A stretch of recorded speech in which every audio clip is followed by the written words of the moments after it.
რუსთავში სატრანსპორტო კუთხით ერთ-ერთი ყველაზე დატვირთული გზის მოდებაძის ქუჩის რეაბილიტაცია მიმდინარეობს. სრული სარეაბილიტაციო ტერიტორია 32000 კვადრატული მეტრია. საავტომობილო გზა კი 21000 კვადრატული მეტრ ფართობზე განახლდება.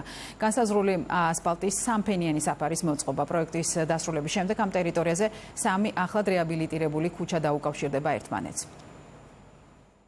პროექტი, რომელიც რუსთავის მერიის გუნდის მხრიდან ხორციელდება, შეაკავშირებს ორ ახლად რეაბილიტირებულ ქუჩას ერთმანეთთან 32000 კვადრატული მეტრის სარეაბილიტაციო სამუშაოები აქტიურ ფაზაში მიდის და ძალიან მალე პროექტი დასრულდება, რაც გაამარტივებს როგორც აქ მაცხოვრებლებისთვის ყოველდღიურ გადაადგილებას, ასევე კიდევ უფრო მეტ კომფორტს შექმნის მუნიციპალური ტრანსპორტისთვის.